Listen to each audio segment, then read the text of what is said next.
Hundreds of flights across the United States are being canceled as the government's air traffic system comes under strain, with unpaid controllers still on the job and on the verge of missing a second paycheck. But is Congress getting any closer to passing a funding bill to reopen the government and restore normal operations? From the opinion pages of the Wall Street Journal, this is Potomac Watch. Welcome, I'm Kyle Peterson with the Wall Street Journal. We're joined today by my colleagues, editorial board member Kate Batchelder-Odell and columnist Kim Strassel. It's day 38 of this government shutdown, believe it or not, now the longest lapse in operations in history. And as we tape this on Friday afternoon, lawmakers are still negotiating or maybe negotiating over whether to negotiate. Possible that they will take up their 15th attempt now in the Senate to reopen the government. The Senate Minority Leader Chuck Schumer came out on the floor and had a new suggestion, a one-year extension of these pandemic ObamaCare subsidies.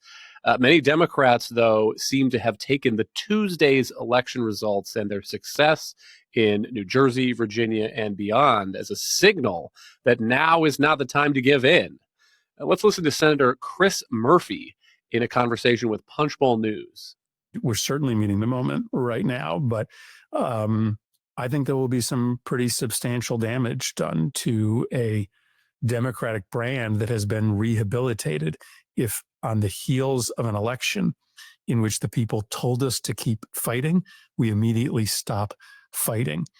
And we're going to start operating on an increasingly short calendar. The 2026 election is just 12 months away. And if we surrender without having gotten anything, and we cause a lot of folks in this country who had started to believe in the Democratic Party to retreat again, I worry that it will be hard to sort of get them back up off the mat in time for next fall's election cycle. Kate, what do you make of that? It sounds like Chris Murphy might be willing to keep the government shut down until the 2026 elections. Yeah, I mean, give him credit for really openly saying, hey, we have to think about the Democratic brand here and the 2026 turnout operation. And so that is clearly now a higher priority than, air traffic chaos and potentially lapsing food benefits, closing government subsidized pre-K, that sort of thing. All of this inflicted damage or potential damage of this long shutdown. I think that is an instructive comment. I also think just what a ridiculous interpretation of Tuesday's elections. Okay, so Democrats have these big wins this week. And I don't think what voters were, crying out for was more partisan stunts in Washington. They were sending Trump a message about the soft economy and wanting to check Trump's excesses. And so it's silly that Democrats are saying, oh, okay, well, we'll just meet the moment with our own excesses and just keep the government shut down because we think it turns out our base and we think it's a good brand moment for us. But Kim, Democrats want something out of this. They have hung their hat on extensions of these Obamacare subsidies, whether, the timeline that they go for. Chuck Schumer seems to now be satisfied with a year, and they think their leverage has gone up. I mean, I think it has gone up and down throughout this 38-day long shutdown. Looked to me like Chuck Schumer's leverage was pretty low when he began this, in part because it sure seemed like part of the reason he was going down this road after not shutting down the government earlier this year was he got some blowback from his left, and he's worried maybe about a primary challenge. Do you see, though, if Democrats think their leverage is going up, do you see any indication that Republicans are about to give in and about to cave on this question? No. And this is the kind of joke. Nothing fundamental about the dynamics in Washington, D.C. have actually changed as a result of this election, whatever Chris Murphy might tell himself or his base. I mean, the fundamental reality is Republicans had already, even before this shutdown began, wanted to have a conversation about what needs to be done about these particular Obamacare subsidies. There's a divide in the Republican Party about how you go forward about that. Some people would like to see them extended just free and clear. Some of the moderates, that is a significantly greater portion of the party, wants to not extend them at all. And then there's a sort of middle group that is willing to possibly extend them, but only at the price of some real reforms and changes to the way those particular subsidies go out, and potentially also underlying Obamacare provisions. This has all been out there for a long time, that this is the conversation to be had, but it was put alongside the fact that Republicans said, we're not having that conversation until the government reopens. Democrats know that. Republicans know that. They're not going to back down on that primary thing just because of an election.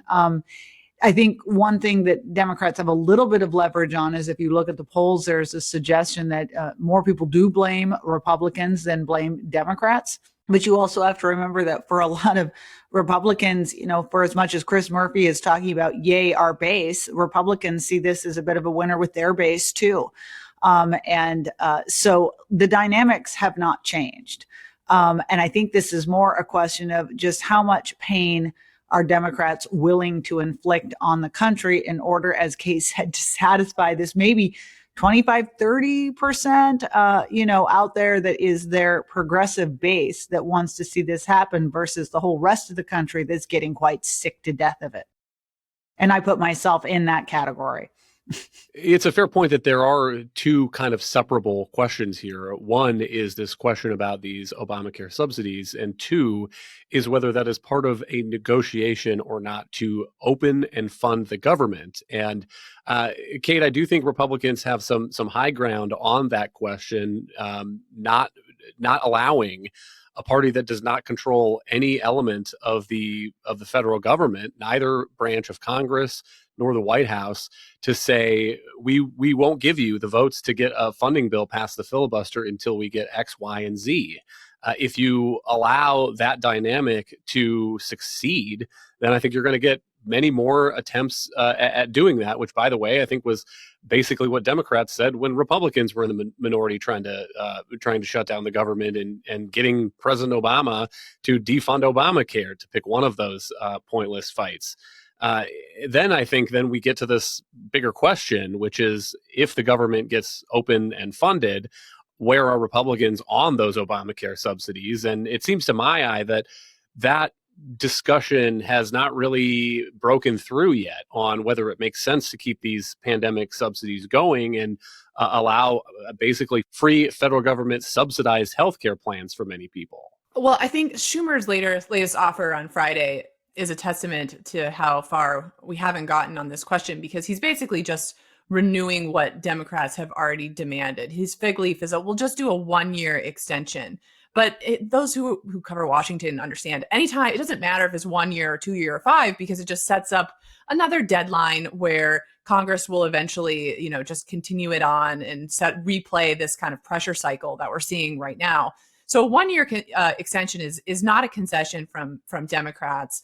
And I think really, like Kim was saying, the Republican conference really understands that any clean, just whooping these through without any changes, without limiting, the incomes people can have while they also get these subsidies, for instance, is just a non-starter. And so even the moderate Republicans who are, nervous about the politics of the expiring subsidies have said, we need to at least put some restraints on these subsidies so that they aren't going to couples who earn, $500,000 of income a year.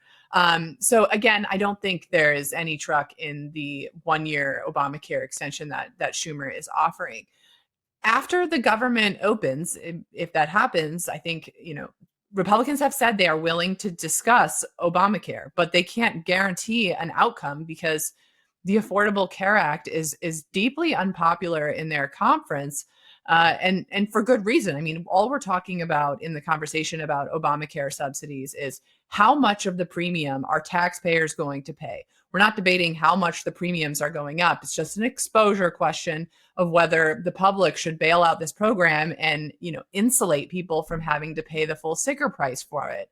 And I think there is a reluctance in the GOP to just paper over some of those real problems in Obamacare. And I think it's going to be really hard to get a deal on Obamacare that's better than just allowing those subsidies to expire. Now, real quick, I mean, the election has put so much focus on the affordability issue, and healthcare should be part of that conversation. I mean, spending tens of thousands of dollars for health insurance as a family, just even before it really kicks in to cover services. I mean, people are outraged about that. So I think Republicans really should use this opening to drive a larger conversation about Obamacare, because healthcare is part of that affordability issue that voters don't like, and they can offer some different solutions than Democrats who are like, let's just throw 500 billion more at it, and even though over the past 15 years it's just gotten more and more expensive, we'll just throw more money down after it. And I think Republicans can do better than that.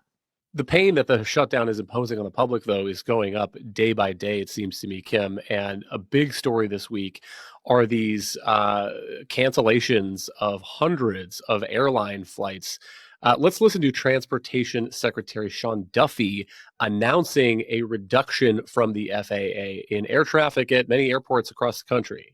There is going to be a 10% reduction in capacity at 40 of our locations. The administrator is going to tell you that this is data-based. This is not based on what airline travels, has more flights out of what location. This is about where is the pressure and how do we alleviate the pressure. He said in another interview that if the shutdown continues, the FAA might move us from 10% to 15%, maybe to 20%. Unquote. And Kim, that is a huge problem. That is an economic problem for the United States. It's a problem for all those travelers whose flights get canceled. And remember, there are people who are going on vacation, but there are also people going to weddings and funerals, people going to the Mayo Clinic, people going to St. Jude Children's Hospital. And I have a lot of sympathy for those people who have nothing to do with this bickering in Congress and this effort by Chuck Schumer to get this extension of these Obamacare subsidies, who are just getting notified that, whoops, your flight is canceled. Yeah, this was always in the books. And one thing that's interesting to me is that this was the thing that actually ended the last long shutdown we had, the one that was 35 days, because air traffic control began to fall apart. And it was such an inconvenience that both sides called uncle in the end. And they've managed to get by a lot longer this time before that's happened, but now it's happening. It was always kind of in the books because you can't ask these air traffic controllers. They've already missed one paycheck. Their second one they're going to miss is going to be on Tuesday. TSA agents are also not getting paid. So that's another aspect of this. We're talking about canceled flights, but there are beginning to be stories of lines really backing up in airport security because there are also people calling in sick. And, this is a kind of both of these, both air traffic control and TSA, they sort of operate. They've had strained problems in recent years already because they're struggling to keep up with capacity. So there's not a lot of give in the system. Remarkable thing, I think some Americans have no idea just how many flights actually go every day and what kind of inconvenience this is. By Friday afternoon, it was showing that we had canceled 780 flights. Now, think about how many flights that is, 780 flights of planes not going where they're meant to go. That's only 3% of air traffic travel for a day. And so, as Duffy noted there, it's going to incrementally creep up 4% probably by the end of Friday. And then by November 14th, which is a week from now, 10%. And then we can assume that if things still aren't settled at that point, that those numbers will continue to go up fractionally every day. There's good reason to do this, by the way, too, because, this is not in any way to punish anyone or even to punish Democrats. There are legitimate questions growing here about the capacity to safely handle flights when you have people that are out. And the indication, and I think correct belief, is that the numbers are going to of FAA air traffic controllers who are calling in are going to start increasing as out sick, are going to start increasing dramatically.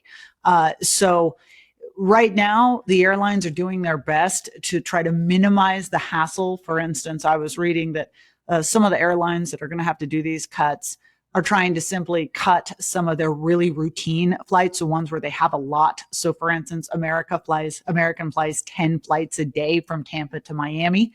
So it, for instance, is cutting back 2 of those. So now instead of 10 opportunities to get back and forth between those cities, you'll have 8.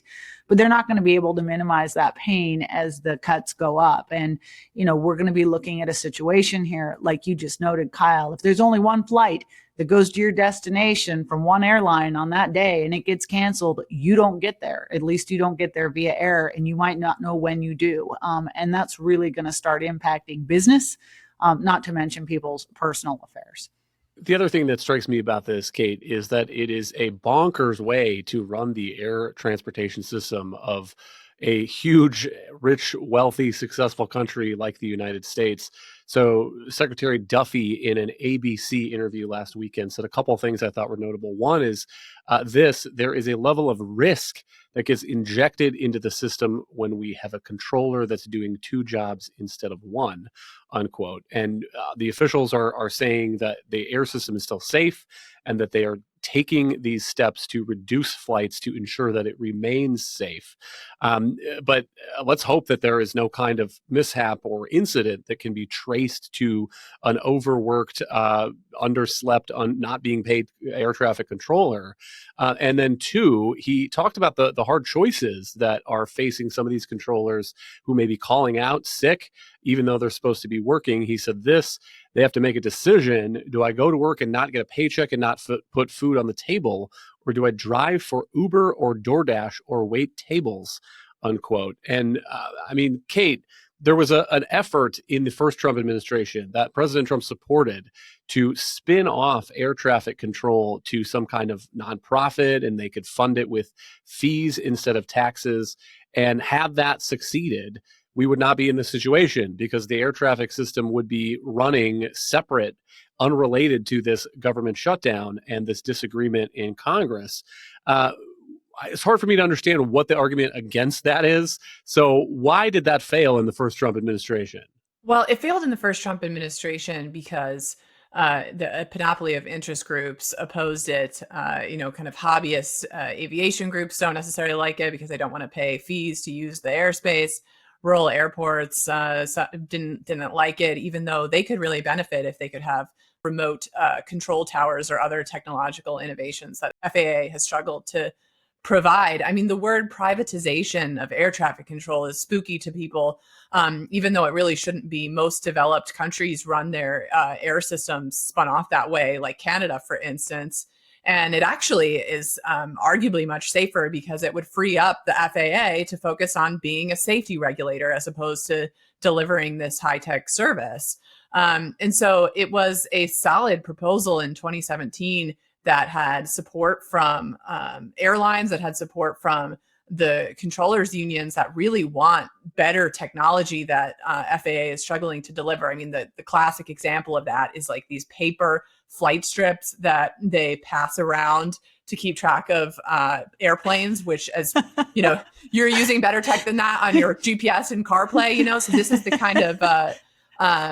kind of sclerotic nature of it being a government body. And so this would be a real opening to start rebuilding the intellectual case for spinning off air traffic services and getting a better user experience for Americans and making it, so that air traffic control isn't at the mercy of, 400 members of Congress. I mean, I think that, might be a better way to spend shutdown time than the president declaring that we need to nuke the filibuster or any number of other subjects that have instead been occupying a lot of the dialogue. Well, that is where I was going next. President Trump's solution proposed now to end this government shutdown is to end the Senate filibuster, the 60-vote rule to cut off debate and advance legislation. Let's listen to him making that argument on Wednesday. We have to get the country open, and the way we're going to do it this afternoon is to terminate the filibuster. And it's possible you're not going to do that. And I'm going to go by your wishes. You're very smart people. We're good friends. But I think it's a tremendous mistake, really. It would be a tragic mistake, actually. It's time. It's time. If I thought they weren't going to approve, I'd sort of be with you. It'd be fine. I'd be neutral to with you.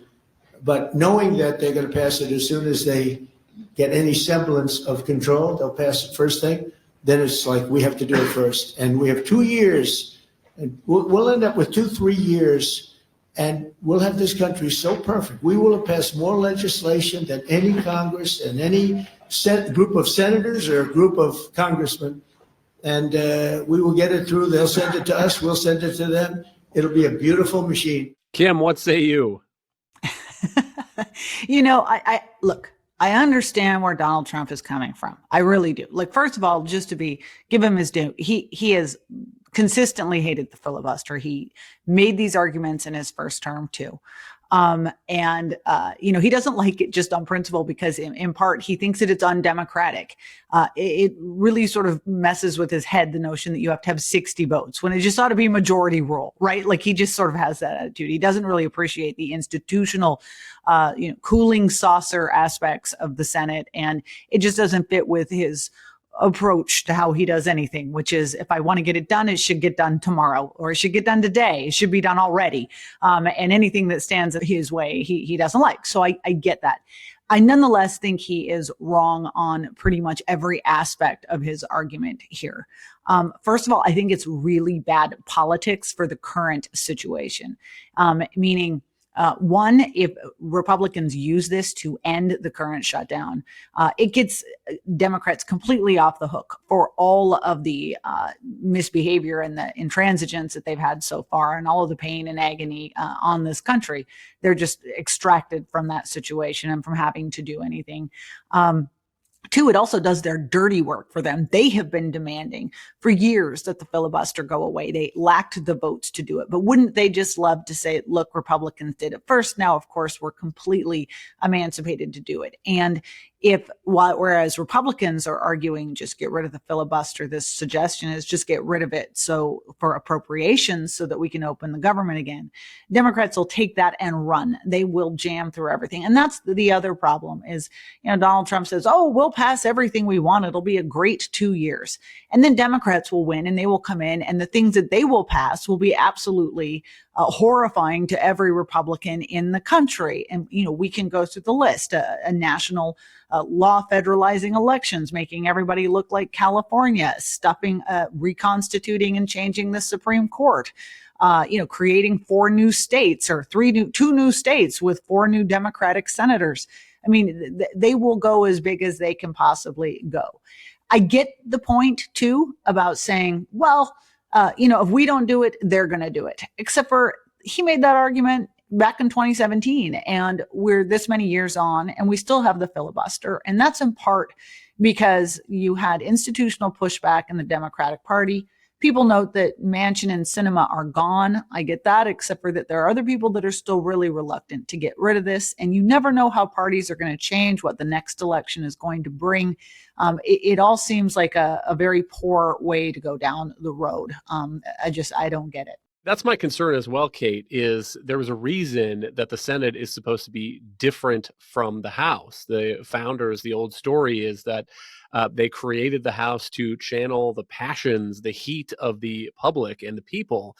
And then that legislation is supposed to get poured into the cooling saucer of the Senate. And my worry is if you don't have the 60-vote filibuster rule, you're going to get wild swings in public policy. If either party can remake the entire federal government with a bare 51% vote in both chambers.